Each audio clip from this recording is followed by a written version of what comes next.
بسم الله الرحمن الرحيم.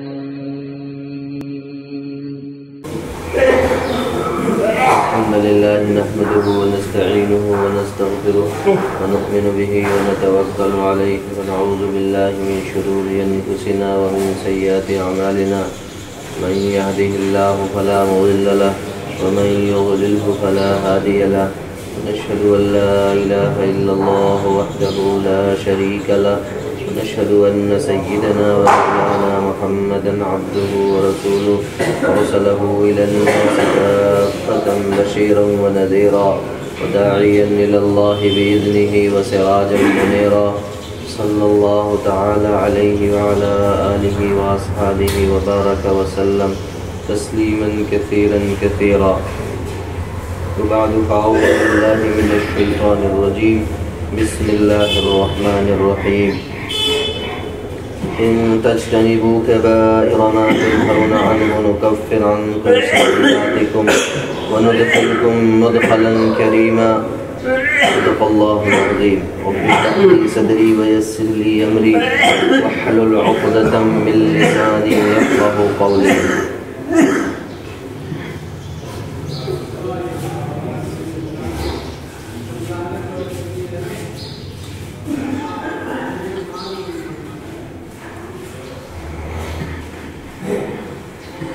جن جن احکام سے تم کو منع کیا جاتا ہے ان میں سے جو بھاری بھاری کام ہے اگر تم ان سے بچتے رہے تو ہم تم سے ہماری خفیف خفیف برائیاں دور کر دیں گے اور تم کو عزت کی جگہ میں داخل کر دیں گے.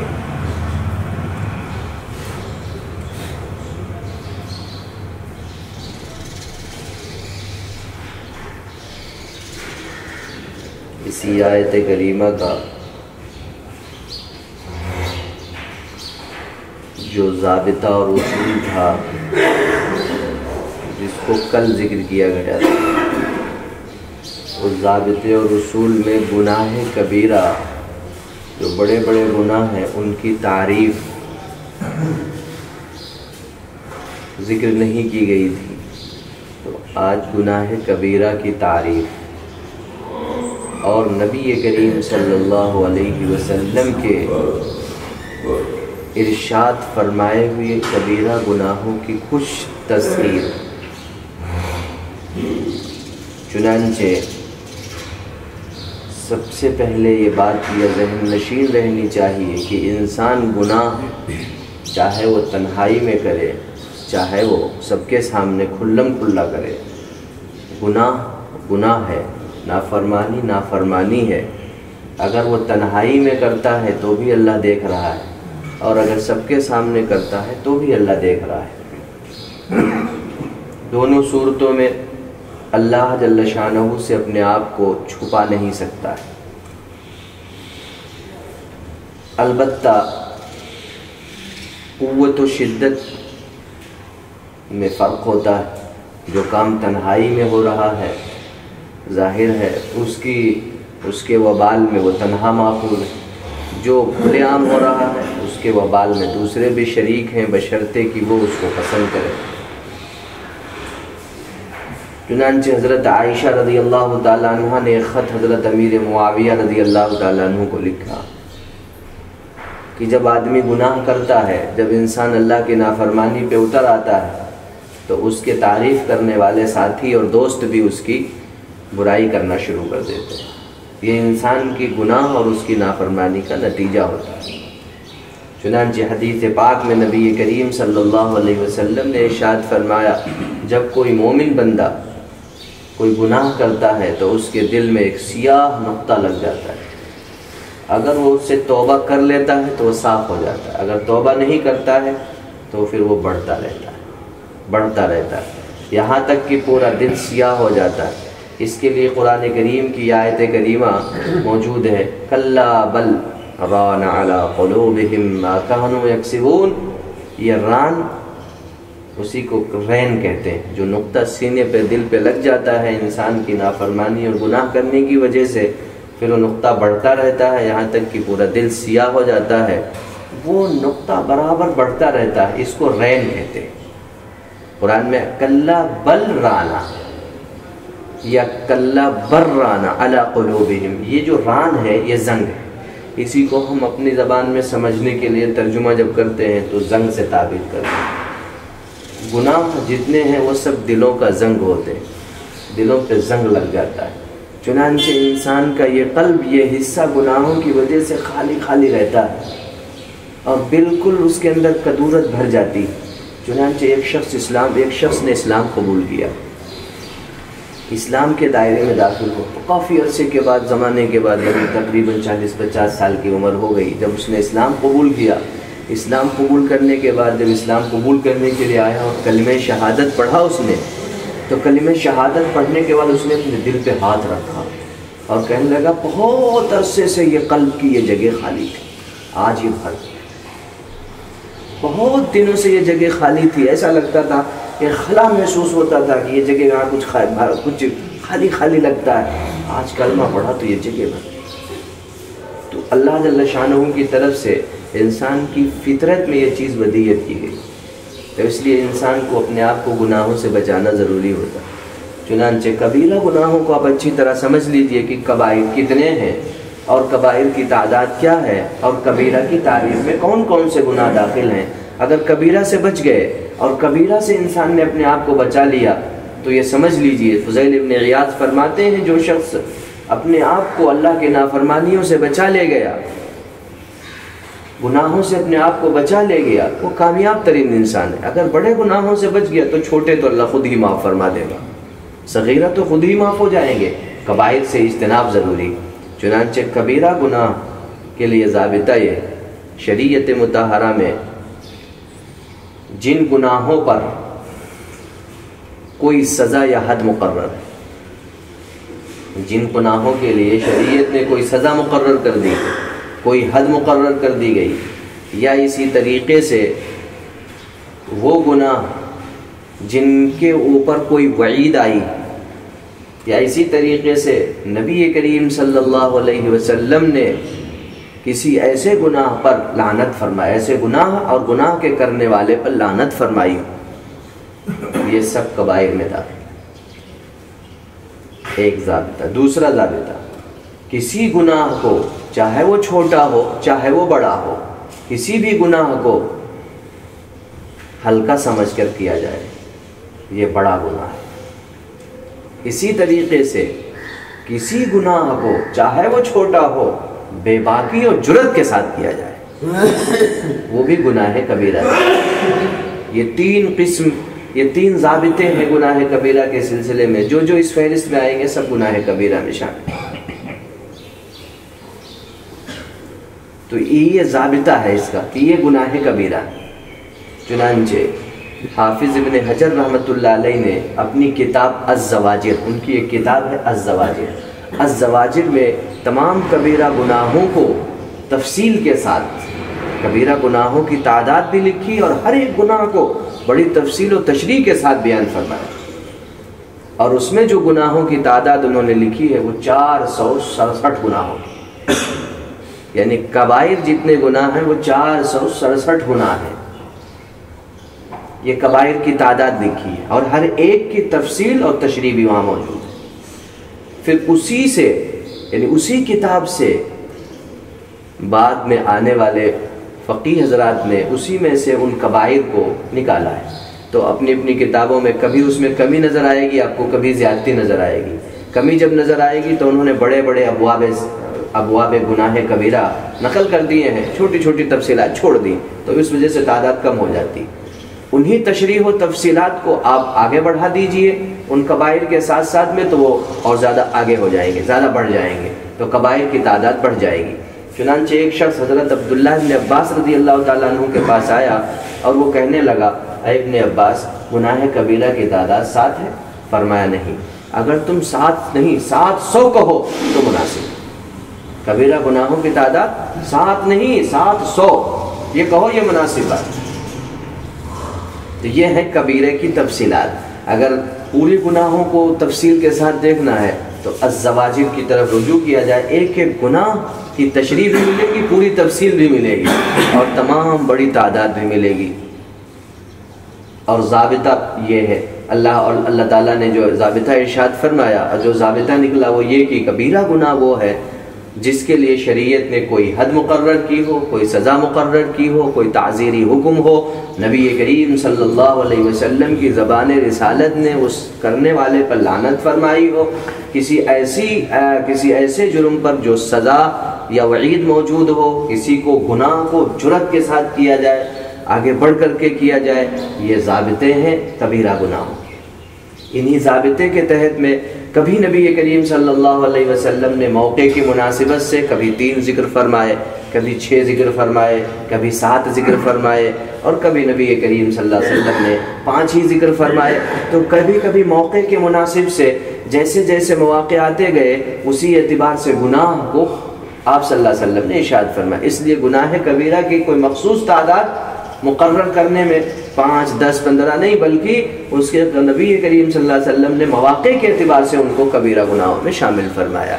چنانچہ بخاری اور مسلم میں بہت ساری روایتیں موجود ہیں، ان میں سے ایک روایت میں 3 گناہ آپ صلی اللہ علیہ وسلم نے فرمایا، میں تمہیں کبیرہ گناہوں کی تعداد، آؤ میں تمہیں کبیرہ گناہ بتاؤں کون کون سے ہیں۔ پھر آپ صلی اللہ علیہ وسلم نے 3 گناہ ارشاد فرمائے۔ ایک، اللہ کے ساتھ شریک ٹھہرانا، اللہ کے ساتھ شریک ٹھہرانا، ماں باپ کی نافرمانی کرنا، جھوٹی قسم کھانا یا جھوٹ بولنا، یہ 3 گناہ آپ نے شامل فرمایا۔ پھر اس کے بعد دوسرے موقع پر آپ صلی اللہ علیہ وسلم نے ارشاد فرمایا، آؤ میں تمہیں وہ گناہ، ایک صحابی آئے، انہوں نے پوچھا یا رسول اللہ کبیرہ گناہ کون سے؟ آپ صلی اللہ علیہ وسلم نے ارشاد فرمایا اللہ کے ساتھ شریک ٹھہرانا۔ پھر انہوں نے پوچھا پھر یا رسول اللہ کون سا گناہ؟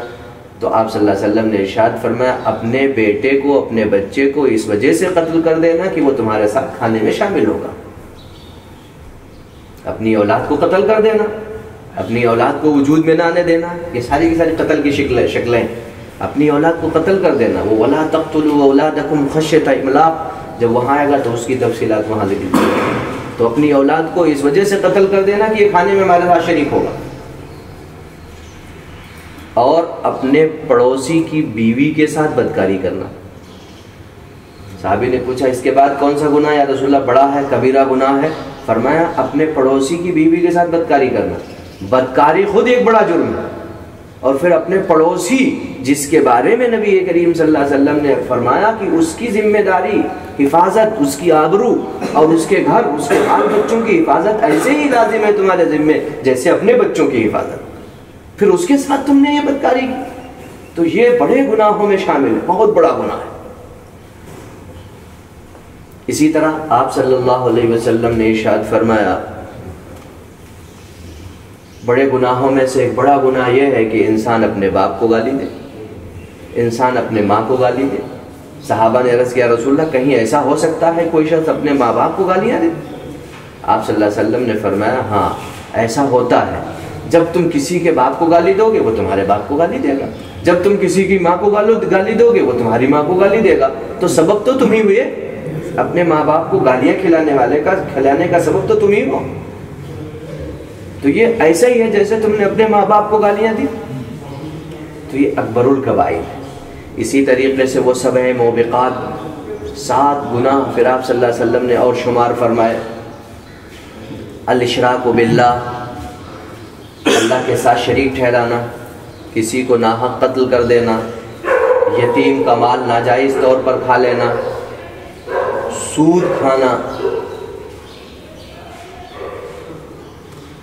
پاکیزہ پاک صاف غافلہ مومنہ عورت پر تہمت لگانا، بیت اللہ کی بے حرمتی کرنا، ماں باپ کی نافرمانی کرنا، یہ سارے کبیرہ گناہ۔ آپ صلی اللہ علیہ وسلم نے ایک حدیث میں یہ ارشاد فرمایا، ایک حدیث میں آپ صلی اللہ علیہ وسلم نے ارشاد فرمایا کسی مسلمان کا کوئی عیب لوگوں کے سامنے ظاہر کرنا جس سے اس کی بے عزتی اور اس کی آبرو پر حرف آ رہا، کبیرہ گناہوں میں شامل ہے۔ آپ صلی اللہ علیہ وسلم نے فرمایا جھوٹی قسم کھانا، جھوٹی قسم کھانا، جادو سیکھنا اور جادو کا عمل کرنا، یہ سارے کے سارے گناہ ہے، بڑے بڑے گناہ ہیں، اکبر جھوٹی قسم کھانا اور پھر جادو سیکھنا اور جادو والا عمل کرنا، یہ سارے کے سارے کبیرہ گناہوں میں شامل ہیں۔ تو یہ آپ صلی اللہ علیہ وسلم کے یہ ارشادات سب اسی روشنی میں، ان سب میں ایسے گناہ ہیں جن پر نبی کریم صلی اللہ علیہ وسلم نے کوئی نہ کوئی وعید ارشاد فرمائی، یا آپ صلی اللہ علیہ وسلم نے کچھ ایسے الفاظ استعمال فرمائے جس کے ذریعے سے لعنت کا مفہوم نکلتا ہے۔ ان پر قرآن کریم نے کہیں نہ کہیں کوئی سزا مقرر فرمائی، جیسے چوری، ڈکیتی، اس کی بھی سزا قرآن نے متعین فرمائی۔ یہ سب کبائر گناہ ہیں، سب کبیرہ گناہ ہیں، بڑے بڑے گناہ ہیں۔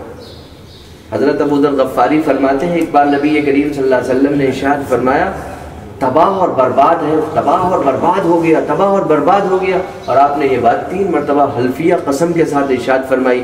حضرت ابو ذر کہتے ہیں یا رسول اللہ کون شخص تباہ ہو گیا، کون شخص برباد ہو گیا؟ تو پھر آپ صلی اللہ علیہ وسلم نے ان کی تفصیلات ارشاد فرمائی، وہ شخص تباہ و برباد ہو گیا جس نے تکبر کے ساتھ اپنے ازار کو، اپنے ابا کو، اپنے کرتے کو ٹخنے سے نیچے لٹکایا، اپنے کرتے کو، اپنے ازار کو، اپنی ابا کو، جس چیز کو بھی اوپر سے پہنا اس نے اور وہ ٹخنے سے نیچے لٹک رہی ہے، فرمایا نبی کریم صلی اللہ علیہ وسلم نے یہ شخص تباہ و برباد ہو گیا۔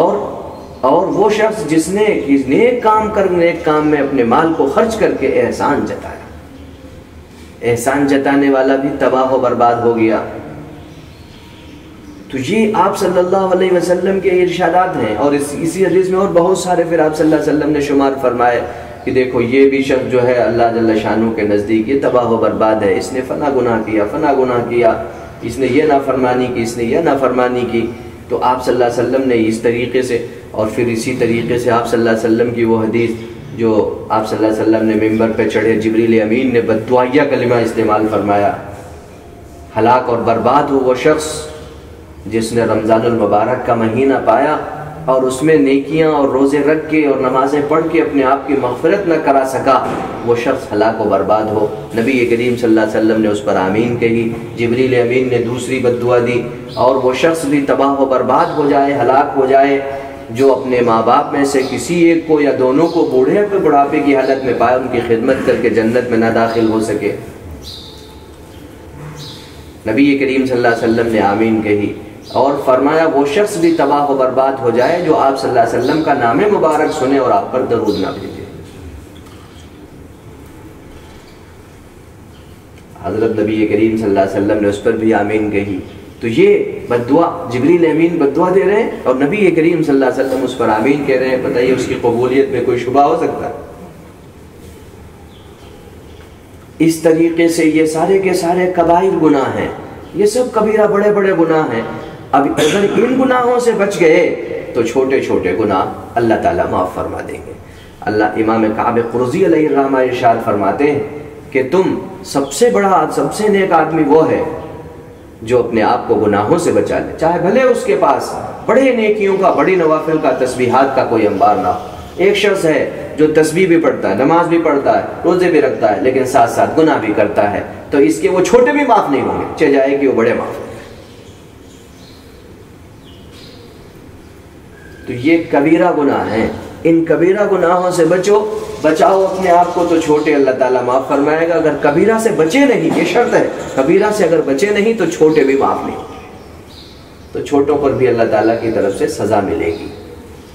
یہ مختصر سی وہ گناہوں کی جو تفصیلات نبی کریم صلی اللہ علیہ وسلم نے ارشاد فرمائی، ان میں کا کچھ تھوڑا سا خلاصہ یہاں اس لیے ذکر کیا گیا ہے تاکہ اللہ تعالیٰ ہم سب کو اس سے بچنے کی توفیق عطا فرمائے، کچھ حوصلہ اور جذبہ ہو۔ یہ موٹے موٹے بڑے بڑے گناہ ہیں، اس قسم کے جتنے گناہ ہیں وہ سارے کے سارے ان سے اجتناب بہت ضروری ہے اور لازمی ہے۔ اور یہ بڑی اہم بات ہے کہ آج ہم سب کے سب نیکیاں کر رہے ہیں، لیکن نیکیوں کے اندر جلا نہیں، نیکیوں کے کرنے کے بعد بھی دلوں میں روشنی نہیں، اور دلوں کے اندر کوئی اجالا نظر نہیں آتا ہے، اس وجہ سے کہ ساتھ ساتھ گناہ دھڑلے سے ہم کرتے ہیں، بڑے بڑے گناہ کرتے ہیں اور گناہوں میں شامل رہتے ہیں۔ اگر ہم گناہ نہیں کرتے ہیں تو جو گناہ کرتے ہیں اس کے ساتھ شامل ہو جاتے ہیں، تو ایسا ہی ہے جیسے ہم خود گناہ کر رہے ہیں۔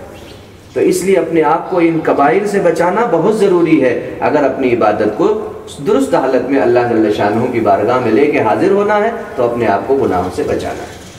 جب ہم گناہوں سے بچائیں گے تو اللہ دونوں جگہ دونوں جہان میں اللہ تعالیٰ عزت کا مقام عطا فرمائے۔ وہاں عزت کی جگہ جنت ہے، دنیا میں بھی اللہ تبارک و تعالیٰ اپنے بندے سے جب محبت فرماتے ہیں تو اس کی محبت لوگوں کے دلوں میں بٹھا دیتے ہیں، لوگ اس کی عزت و احترام کرتے ہیں۔ جب گناہ دل سے نکل جاتے ہیں، جب گناہوں سے اجتناب ہوتا ہے، پرہیز ہوتا ہے، تو ان سب چیزوں سے اپنے آپ کو، ایسے ہی نبی کریم صلی اللہ علیہ وسلم نے چغل خوری کو، غیبت کو حرام فرمایا، غیبت پر وعید شدید ارشاد فرمائی، اور آج اکثر و بیشتر مسلمان ہم سب کے سب اس گناہ میں ملوث ہیں۔ چغل خوری، غیبت، ایک دوسرے کی برائی، یہ ہمارا پیشہ بنا ہوا ہے۔ ظاہر ہے یہ کتنے بڑے بڑے گناہ ہیں۔ لا يدخل الجنت خب ولا بخیل ولا منان، نہ احسان جتانے والا جنت میں جائے گا اور نہ بخیل جنت میں جائے گا، اور اسی طریقے سے نہ خیانت کرنے والا جنت میں جائے گا۔ اور آپ صلی اللہ علیہ وسلم نے فرمایا جنت سے روکنے والے یہ عمل، شراب پینا، شراب ام الخبائث ہے، ام الخبائث۔ نبی کریم صلی اللہ علیہ وسلم کی ایک حدیث ہے جس میں آپ صلی اللہ علیہ وسلم نے شراب کو ام الخبائث قرار دیا، اور آپ صلی اللہ علیہ وسلم نے ایک پچھلی امت کا ایک واقعہ ذکر فرمایا۔ ایک شخص تھا، اس کے سامنے تین باتیں کچھ لوگوں نے رکھی کہ یہ تو شراب پیو، زنا کرو اور فلاں آدمی کو قتل کرو۔ تو اس شخص نے سوچا اگر نہیں کرو گے تو ہم تمہیں قتل کر دیں گے۔ تو اس نے سوچا کہ سب سے چھوٹا، اس میں سب سے ہلکا، قتل تو بڑا گناہ ہے، ہم کسی کو کیوں مارے ناحق، اور رہا زنا، یہ بھی بدکاری، یہ تو بڑی بے حیائی کی بات ہے، یہ بھی شراب چھوٹا سا ہے، چلو اس کو کر لیتے۔ پھر اس نے شراب پی لی، تو شراب جب پی لی تو شراب پینے کے بعد اس نے قتل بھی کیا، زنا بھی کیا، سارے کام کیے۔ تو شراب ام الخبائث، اس لیے شرابی جنت میں داخل نہیں ہوگا، ماں باپ کا نافرمان جنت میں نہیں جائے گا، رشتہ داری کو قطع کرنے والا جنت میں نہیں جائے گا، احسان جتانے والا جنت میں نہیں جائے گا، کسی امام کے ہاتھ پر اس لیے بیعت کی ہو تاکہ دنیا اس کی فراوانی کے ساتھ آئے، وہ شخص بھی جنت میں داخل نہیں ہو۔ تو یہ نبی کریم صلی اللہ علیہ وسلم کے ارشادات ہمارے سامنے ہیں، ان سب کو اپنے سامنے رکھیں۔ بخاری شریف، مسلم شریف، ترمذی شریف میں سارے کے ساری حدیثیں موجود ہیں، ان کو اپنے سامنے رکھ کر کے اور ان سے اپنے آپ کو بچائیں۔ یہ کبیرہ گناہ ہے، یہ کبیرہ، یہ کبیرہ، یہ کبیرہ، کبیرہ سے بچائیں تو صغیرہ اللہ تعالیٰ معاف فرما دے گا۔ اس آیت کریمہ میں اللہ تعالیٰ نے یہی ضابطہ ارشاد فرمایا، ان تجتنبوا کبائر۔ اس آیت کو یاد رکھیے، بہت اہم ترین آیت، ان تجتنبوا کبائر، اگر تم ان چیزوں سے، ان احکامات سے بچ کے جن سے اللہ نے تمہیں منع کیا، جن سے تم کو روکا گیا، تو تمہارے بھاری بھاری جو گناہ ہیں ان سے تم اگر بچ گئے، یہ جو بھاری بھاری بڑے بڑے گناہ ہیں اگر تم اپنے آپ کو اس سے بچا لے گئے تو نکفر عنکم سیئاتکم، ہم تمہاری چھوٹے چھوٹے معاف کر دیں گے اور تم کو عزت کے مقام میں داخل کریں گے۔ اس سے بڑی کیا چیز چاہیے؟ انسان کی فلاح و کامیابی کی یہ سب سے بڑی ضمانت ہے۔ اللہ تعالی ہم سب کو صحیح سمجھنے کی اور عمل کی توفیق عطا فرمائے، اور اللہ تعالی ہم سب کو کبائر سے بھی محفوظ فرمائے۔ سبحان اللہ و بحمدک، سبحانک اللہم و بحمدک، ونشہد ان لا الہ الا انت، نستغفرک و نتوب الیک۔ سبحان ربک رب العزة عما یصفون، وسلام علی المرسلین، الحمد للہ۔